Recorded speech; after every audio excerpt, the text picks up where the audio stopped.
Hello world, it's Angela. Playing with Spark AR here to make Instagram filters. So my friend EJ Fox showed me yesterday this pretty sweet environment, and we made this filter just by poking around together. There's actually no code. There is these node-based editing things, which we'll get into a little bit, just how to make something like this with that. And so yeah, what this does is if I open my mouth, it starts this rotation animation, and the four face masks kind of rotate in each of their directions, or I can raise my eyebrows. So it's kind of fun, just random playing with rotations. A lot of this stuff kind of comes built in, so pretty easy to get started with. So yeah, let's take a look. And actually what I think I want to do is create a new project and just walk through this based on what I remember doing yesterday. You know, probably talk through the things I learned, as well as maybe get stuck here or there. You can see how I ended up debugging, which can be informative. So let's make a new one. For some reason, they have these pretty interesting testing videos that you can use, but I like having the camera, FaceTime camera ready right here. So I want to also see the patch editor, because I found that this window isn't super helpful for now. I mean, maybe when you have more 3D assets that you're trying to do in like a tabletop scene, but on face stuff, I don't know, it's all pretty intuitive. So we'll give more room to the patch editor. And you can script in this, but I haven't figured that out yet. It might make doing certain things easier though, like generating a bunch of geometry or something. So I know I'm going to want a face tracker, and what ends up happening is that you want to put everything for the tracked face under here. And I'm going to import some assets. There's a zip file that's called like the face assets or something, and I'm just going to, can I not just open all those? Oh, I think okay. Didn't want to do that. There's just one. This is confusing, sorry. So, already getting myself, okay. Well, that's fun. I do want the face mesh, but I only want one copy of it. Sorry.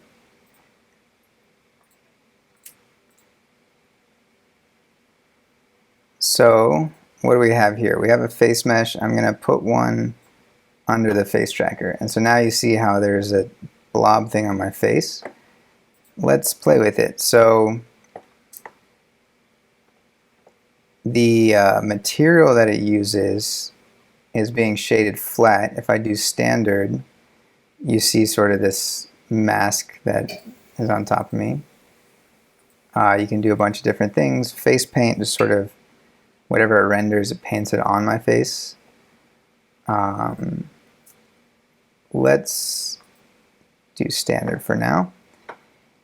And what I really want to have though is my face on this mask. So what I'm going to do is make a new material. Let's see, add a material. Materials are kind of like wrapping paper that you can put on a 3D object, and then the texture is sort of the pattern. And so there's a thing you can do where if you go to the face tracker, you can extract the texture. And what happens when we do that in this material, let's say this is like face material. I'm going to choose the face tracker texture. And then we need to do alpha. Oh no, I think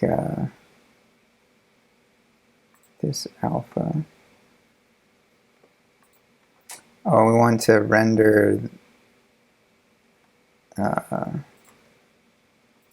shader should be flat, I think.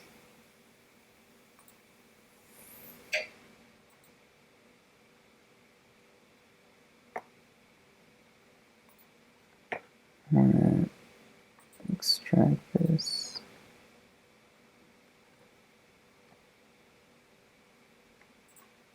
So about that.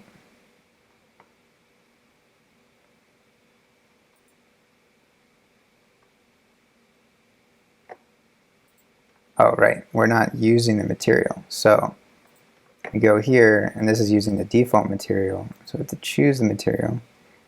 Okay, and that's weird because it's basically taking the whole camera and putting it on me.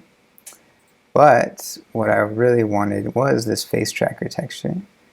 So now I'm putting my face on my face, which is kind of awkward. And kind of the principle behind what I was doing was that I would rotate the face either up or down or left or right. But I would also push it out on the z-axis, which is like away towards the camera, away from the face, just by a very small amount. Let's say 0.05, or let's say 0.15. So now we can say it's in front of me. And just to show the rotation, I think if you do it around the x-axis, I say 90 degrees. Oh no, sorry, the y-axis, that's going around. So I should be able to just change the angle here.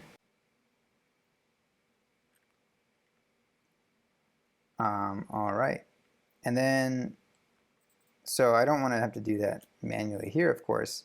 So let's get into the patch editor, and this is pretty cool. So we want to take the rotation, and we want to have it go back and forth, let's say 90 degrees, left and right. So we're going to add a patch. They have this loop animation. Add that. It's going to go back and forth. And the value, the progress, I want it to be in degrees. So that number is usually from 0 to 1. And so I'm going to map 0 to 1 to like -90 to 90.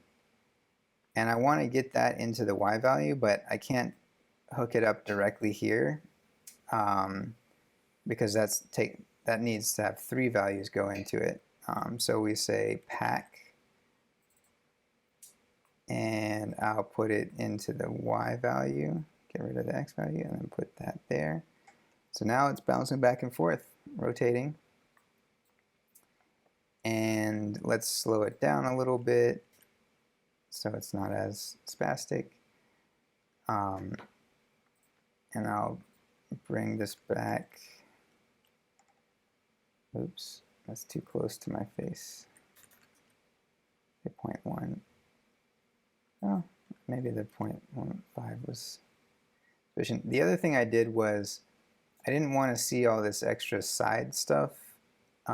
So I made a little alpha mask, which I think is something that you'll want to do often. So I'll just show how I did that. So under the shader for my face material, there's, this alpha component. If I do this here, I can choose a texture. So I would need to grab one. Let's say there's face textures here.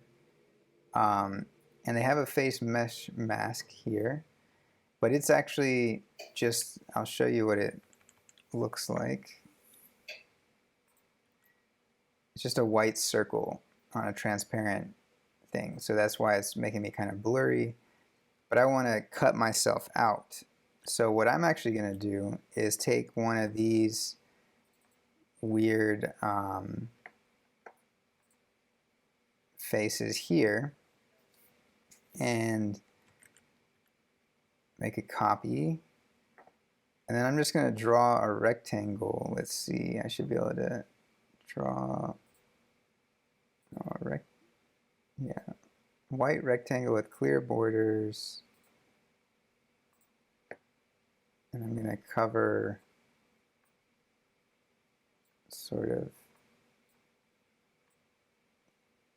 here.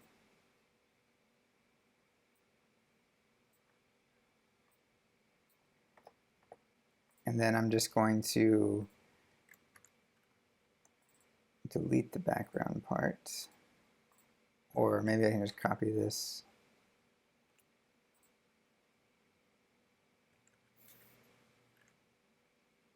Oh yeah, there we go.